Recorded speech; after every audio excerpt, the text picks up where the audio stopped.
अपनी जनरेशन अपने बच्चों को अब हम सिखा रहे हैं कि मांग भरने से पति की उम्र लंबी नहीं होती। वो हमें अब समझ आ रहा है।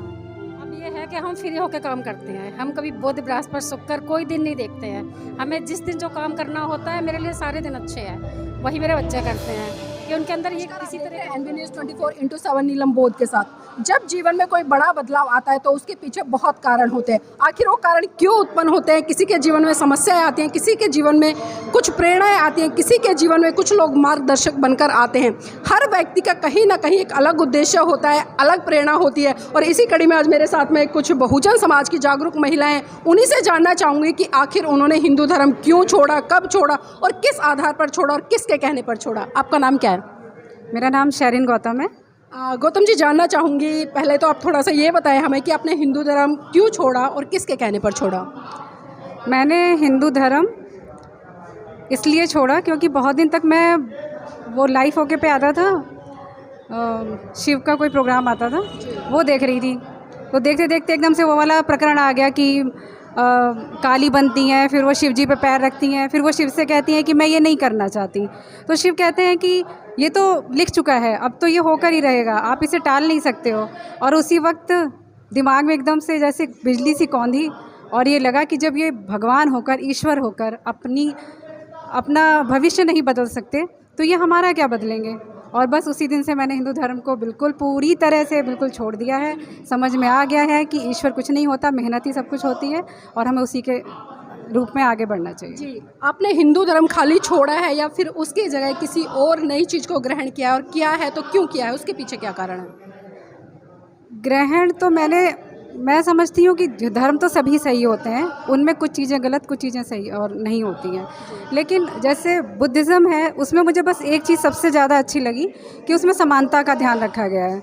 और जिस धर्म में समानता है उसे आप ग्रहण करने में मुझे नहीं लगता कोई परेशानी होनी चाहिए, इसलिए मैं थोड़ा बहुत बुद्धिज़्म को मानती हूँ। मतलब बुद्धिज़्म को मानते हो? बुद्धिज़्म को मानने का क्या कारण है?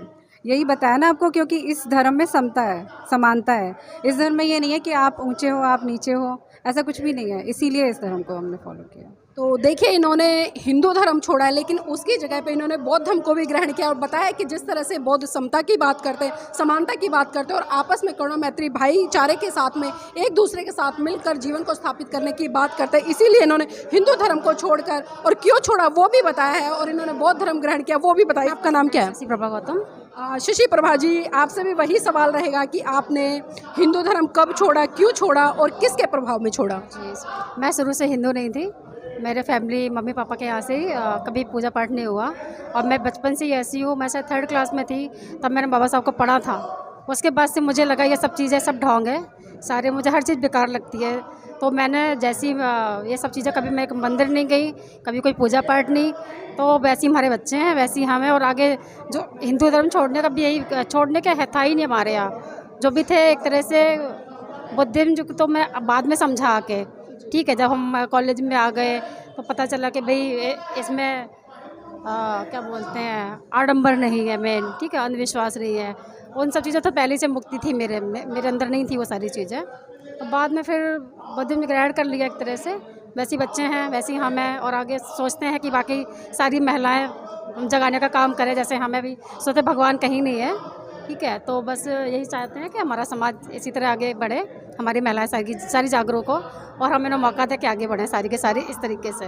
जी, आपके जीवन में बाबा साहब, या मैं बात करूं जिस तरह से हिंदू देवी देवता, जिस तरह से आपने कहा कि 3rd क्लास से हमने इन चीज़ों को छोड़ दिया या आपके परिवार में नहीं था, तो कितना बड़ा फ़र्क देखते हैं और किससे आपके जीवन में नई ऊर्जा का संचार होता है, एक नया मार्गदर्शक मिलता है? जी, अब ये है कि हम फ्री होकर काम करते हैं, हम कभी बुध बृहस्पति शुक्र कोई दिन नहीं देखते हैं।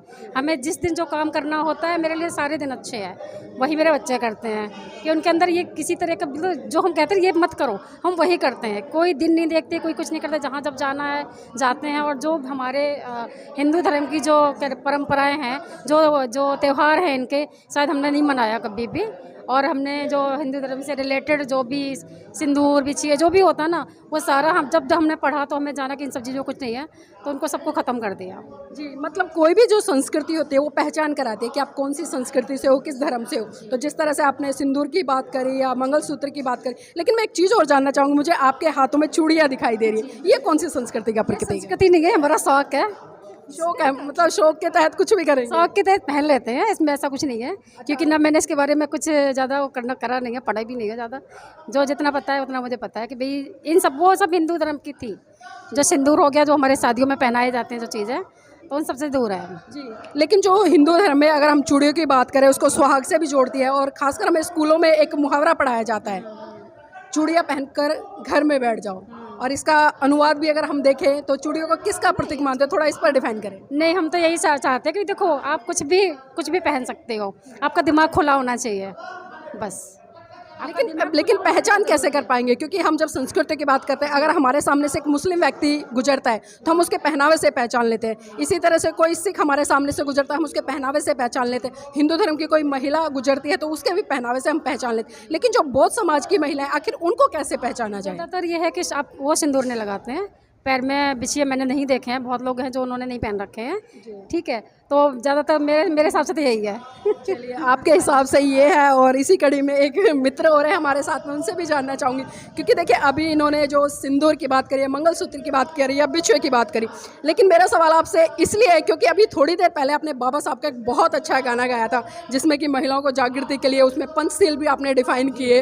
तो मैं जानना चाहूँगी कि एक तरफ तो आप बुद्ध की तरफ बढ़ रहे हैं, लेकिन दूसरी तरफ जो संस्कार है, जो एक वेशभूषा है, या जिस तरह से एक संस्कृति की पहचान होती है, आप अब भी उन्हीं संस्कृति को फॉलो कर रहे हैं जो कि कहीं ना कहीं हिंदू धर्म से जुड़ी हुई है।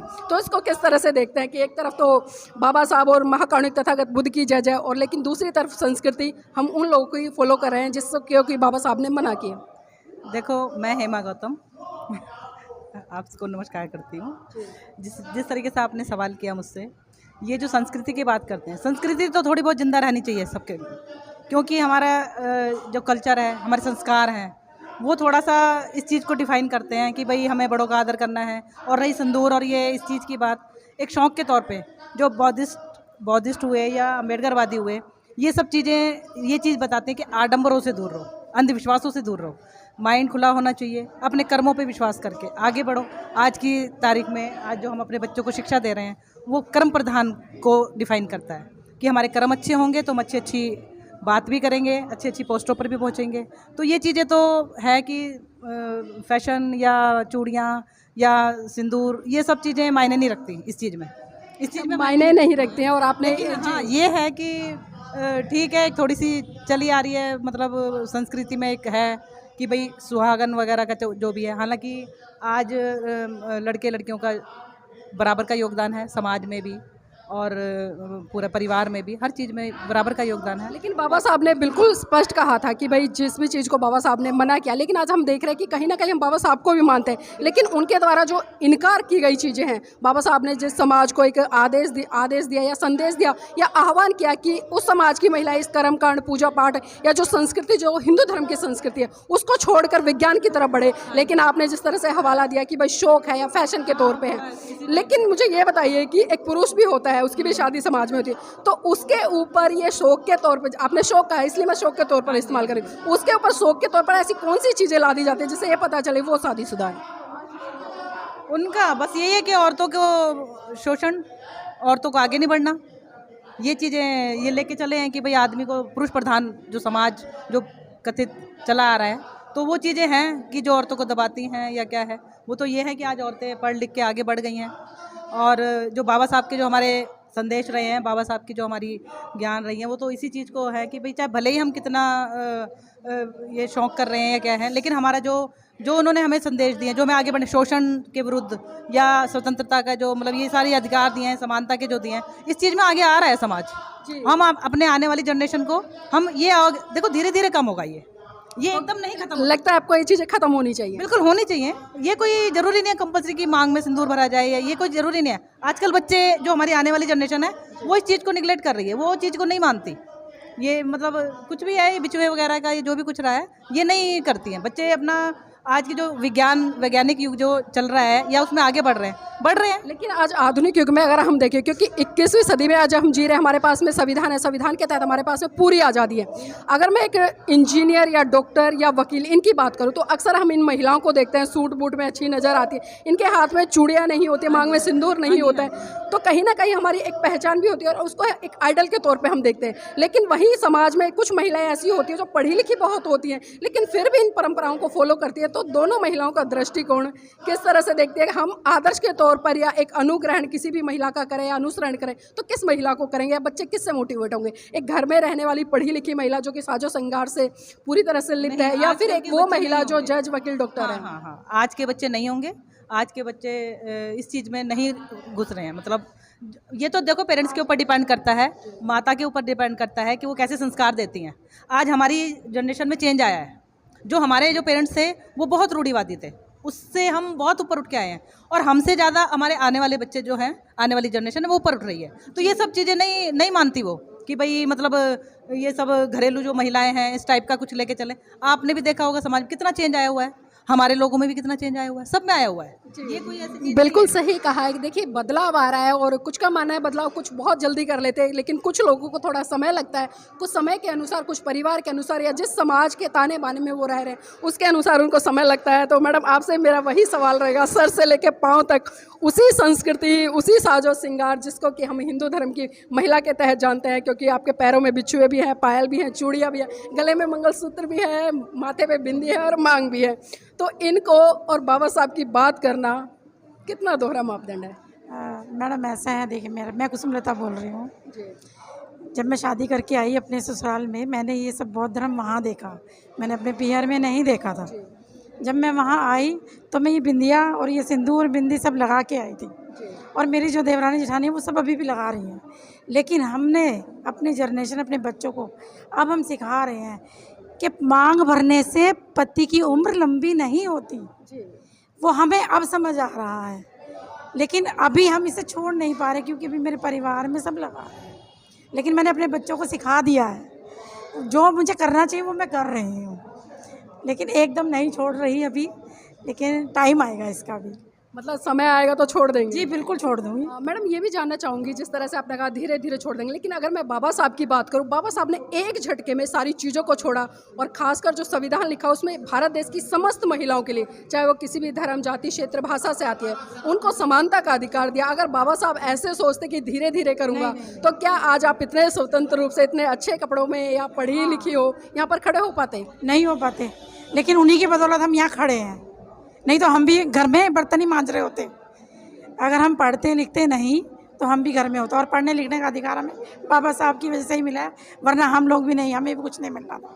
जी, तो देखिए यहाँ पर बिल्कुल स्पष्ट कहना है, जो भी आज़ादी, जो भी समानता, जो भी अधिकार हमें मिले हैं बाबा साहब के तहत ही मिले, लेकिन जो भी परंपरा है कहीं ना कहीं आज भी समाज में जिस तरह का ताना बाना बुना हुआ है, या समाज में लोग हैं या जो हमारे पूर्वज हैं वो कहीं ना कहीं प्रेशर तो करते हैं, और एक थोड़ी सामाजिक मनुवाद अभी तक बहुत हैवी है, उसको उतारना फेंकना टाइम लगेगा, उसी कोशिश में हम लगे हुए हैं। जी देखिए टाइम लगेगा, लेकिन एक बात और इन्होंने बहुत अच्छी कही है कि आज भले हम इन चीज़ों को फॉलो कर रहे हैं, लेकिन हमने अपनी आने वाली पीढ़ी को तैयार कर दिया है, और हमारी जो आने वाली पीढ़ी है वो ना तो मांग भरेगी, ना बिंदी लगाएगी, ना मंगलसूत्र पहनेगी, ऐसे किसी भी अलंकार को अपने शरीर पर सुशोभित नहीं करेगी, जिससे कि ये पहचानो कि ये बौद्ध संस्कृति का नहीं बल्कि दूसरे संस्कृति का पालन पोषण करती है। तो इस कड़ी में वास्तव में महिलाएं साधुवाद की पात्र हैं। भले इनके पैरों में आज गुलामी की जंजीरें हैं, लेकिन उन जंजीरों के रहते हुए भी इन्होंने दूसरों की जंजीरों को काटने का संकल्प लिया है, और अपने बच्चों के लिए एक बहुत अच्छा मार्ग तैयार किया है। और जिस तरह से इन्होंने अपनी बातें रखी हैं, आपने सभी ने सुना, और इन्होंने ये भी संकल्प लिया कि समय रहते हुए हम इन सभी चीज़ों का बहिष्कार करेंगे, और पूर्ण रूप से जो बुद्ध की आइडियोलॉजी है, जो बाबा साहब के सिद्धांत हैं, उन पर चलते हुए भारत के जो निर्माण है बुद्ध की आइडियोलॉजी को फैलाने में, उसमें बहुत बड़े स्तर पर काम